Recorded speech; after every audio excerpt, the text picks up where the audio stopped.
Hola,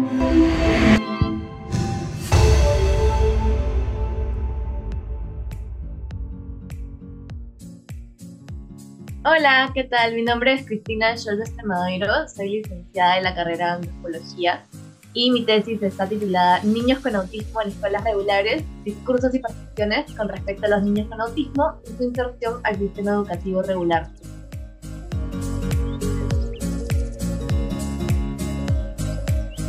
Bueno, mi tema de investigación está centrado en la inclusión y exclusión en torno a la inserción escolar de niños diagnosticados con autismo y en qué sentido se desarrollan las nociones de otredad y también de inclusión y exclusión en torno justamente a esta escolaridad de estos niños. Esto se hizo en torno a 3 ramas. En primer lugar, en torno a las políticas públicas. En segundo lugar, en torno a los padres. Y en tercer lugar, desde la perspectiva especialista funcional.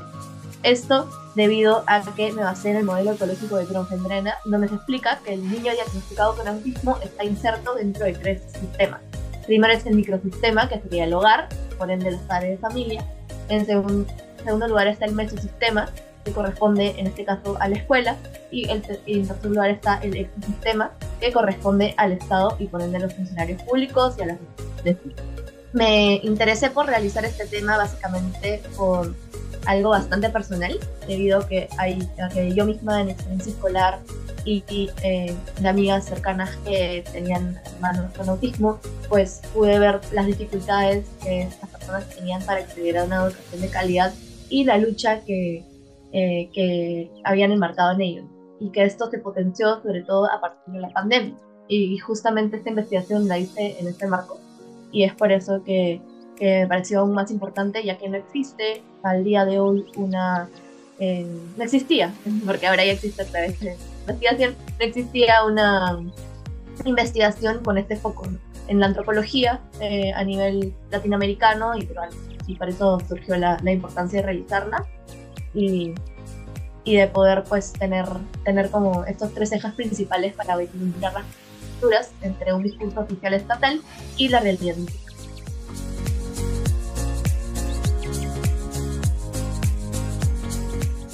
En torno a la metodología, lo que hice fue pues trabajar con foco en niños en edad escolar. ¿Por qué? Porque en el Perú el 90% de los niños con TEA, trastorno espectro autista, que están registrados en el CONADIS, son menores de 11 años. Y por eso la importancia de hacerlo con este grupo y sobre todo en edad escolar primaria. Y segundo, nuevamente el tema de los 3 ejes, padres de familia, especialistas y funcionarios públicos, porque para poder pues recopilar dentro de los propios límites del contexto situacional del mundo y del país con la pandemia, ya que yo mi tesis la realicé durante la época de pandemia y de hecho tuve que modificar mucho mi estructura metodológica, la replanteé para realizarla en estos 3 ejes, ¿no? Y justamente haciendo una investigación de redes para padres y madres de familia, viendo su presencia en redes, su lucha, y los especialistas en el tema, viendo la perspectiva profesional a través de revisión de artículos, de leyes, de programas que se habían abierto para la discusión de estas temáticas. Y por último, los funcionarios públicos, una perspectiva estatal y legislativa, buscando pues, una observación de blogs, páginas, igual de nuevo las leyes, las discusiones, videos y entrevistas de profundidad con funcionarios públicos, especialistas, una encuesta a padres y madres de familia de niños con TEA en edad escolar, que se realizó justamente a través de grupos de padres de familia en redes sociales. Se hizo pues también una observación no participante justamente de blogs y páginas de padres y madres, porque hay mucha incidencia virtual y mucha lucha virtual, en donde se dan soporte, también se ayuda a que salgan adelante con los niños dando recomendaciones, ¿no? Sobre todo las madres son las que tienen el 90% de presencia en estas páginas y de hecho son las que han tenido el protagonismo en estas entrevistas. Y pues se hizo un mapeo de actores para lograr hacer redes de interconexiones, discursos, acciones y percepciones de pues estos 3 ejes que se investigaron, además de historia de vida de las madres de familia y líneas de tiempo. Entonces se recopilaron pues 56 encuestas a padres y madres de familia, 20 entrevistas a profundidad, a 5 casos 4 entrevistas a cada caso, una línea del tiempo con cada una de las madres de familia, se utilizaron fotos y videos recopiladas de internet, ¿no? De redes sociales, de páginas del gobierno, entre otros. Se obtuvieron 70 recursos, se hicieron 8 entrevistas semiestructuradas a funcionarios públicos y especialistas, psicólogos, profesores, entre otros especialistas en el trastorno espectro autista. Y por último se hizo pues la observación de participantes en redes sociales, sobre todo a padres, madres de familia y a especialistas, y estas se obtuvieron todos.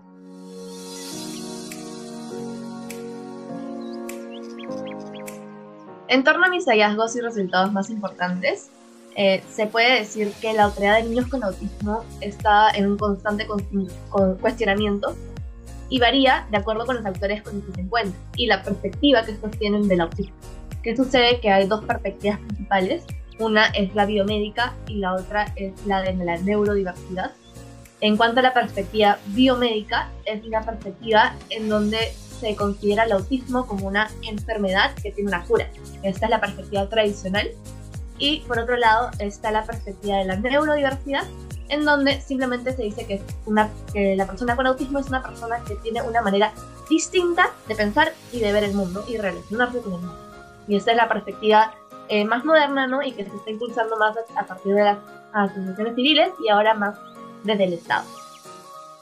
Pero las barreras educativas al día de hoy son de distintos niveles, varían según la capacidad de acceso de cada caso. Es bastante relacionado a un tema también económico, ¿no? A la capacidad económica, a los contactos que pueda tener una persona, a las oportunidades, ¿no? Sobre todo con las que se encuentran las madres, y por eso se relaciona bastante con el apoyo que estas puedan tener y que encuentran muchas veces en las redes sociales. En las redes sociales, en estas asociaciones civiles, que en su mayoría son fundadas por propias madres de familia que han pasado por este diagnóstico, que tienen a sus hijos con un diagnóstico de TEA. Entonces se tiene que hay pues una variación según la capacidad de acceso al diagnóstico en primer lugar, porque no todas las personas tienen acceso al diagnóstico. Que pasa que hoy en día en el ministerio hay muy poca capacidad del Ministerio de Salud para atender a las personas con TEA. Por ejemplo, para poder ir a una terapia tienen que esperar meses, para poder pues recibir un diagnóstico adecuado, primero que se pasa, por ejemplo, a un pediatra y recién esto se puede hacer a partir de los 3 años de edad, cuando en otros países se está haciendo a partir de los 2, y cosas por el estilo. Igual con las terapias, hay muy poca capacidad para terapias en el ámbito de la salud pues pública, y en la salud privada es muy costosa. Y por último, la inserción escolar, hay muy pocos colegios que al día de hoy reciben a niños con autismo, si bien existe la ley que indica que se tienen que separar 5 pues, puestos para personas con discapacidad dentro de las escuelas por aula. Entonces, pues los colegios no los aceptan, no porque no quieran aceptarlos muchas veces, sino porque los propios profesores no están capacitados para aceptarlos, o no tienen las instalaciones para hacerlo, o no tienen la capacidad del propio sistema escolar. Y es algo que pues es una agenda necesaria. Y los padres, en cuanto a los padres y madres de familia, se sabe que son actores claves, corresponden al microsistema del niño. Las madres son las protagonistas, tienen este rol de cuidado materno, son las principales tomadoras de decisiones en la vida de sus niños con TEA, y usan las redes sociales justamente como una herramienta para crear conciencia y redes de apoyo en torno a otras madres de familia que también tienen niños con este diagnóstico. Y cuando enfrentan el diagnóstico, pasan por un periodo de duelo, usualmente, ¿no? ¿Por qué? Porque es la forma en que la sociedad toma esta condición, crea sesgos y barreras continuas, y es por eso que yo considero que es una linealidad permanente, regresando, por ejemplo, al concepto de Van Gennep de linealidad. Luego, en torno a la perspectiva de funcionarios públicos y docentes, tienen un concepto bastante escueto del autismo y más pegado a una visión biomédica, pero hacen un constante esfuerzo por tener mayor entendimiento y capacitación en cuestiones de inclusión. Entonces sí hay ciertos avances. Y por último, los especialistas en el tema, que son sobre todo psicólogos y terapeutas, sí están más ligados a un paradigma de la neurodiversidad y un paradigma identitario, en el sentido de que el autismo es parte de la identidad de la persona y no es lo que define la persona. Y justamente Ellos abogan por una necesidad de repensar la sociedad para todos y tener una fuerte conciencia en las barreras. Los niños con autismo también desde una edad muy temprana se ven pues enfrentados a pasar por etapas de exclusión en algunos ámbitos y de inclusión en otros, y es por eso nuevamente que yo traigo el concepto de linealidad. Las políticas públicas crean una educación idílica inclusiva. Bien existe, por ejemplo, un plan de autismo para niños con TEA y una ley para personas autistas, al final está escrita en papel y es muy complicada pasarlo pues a la acción y a la realidad empírica. Hay muchos prejuicios, hay barreras múltiples y diarias, y se ve al TEA como una discapacidad y no como una neurodiversidad. Es necesaria, por ende, una renovación integral de la educación y un plan estructurado para realmente ver la ejecución, no solamente dejarlo en papel, sino ver la ejecución, ¿no? Y hay una agenda pendiente, que es la necesidad de más investigaciones sobre el tema, por ejemplo, de distintos sectores socioeconómicos y regiones del país, ya que mi tesis estuvo centrada en Lima. Hay investigaciones sobre cómo es el proceso de diagnóstico, investigación sobre el acceso a servicios y terapias, sobre la perspectiva que se dio de los mismos niños y sus pares, que de hecho fue lo que yo en un inicio quise realizar, pero no se pudo al hacer esta tesis de manera virtual. Ver cómo son las interacciones también dentro del espacio educativo presencial, hacer una comparación de leyes y proyectos versus la realidad, justamente, y cuáles son las diferencias en el acceso a la educación inclusiva.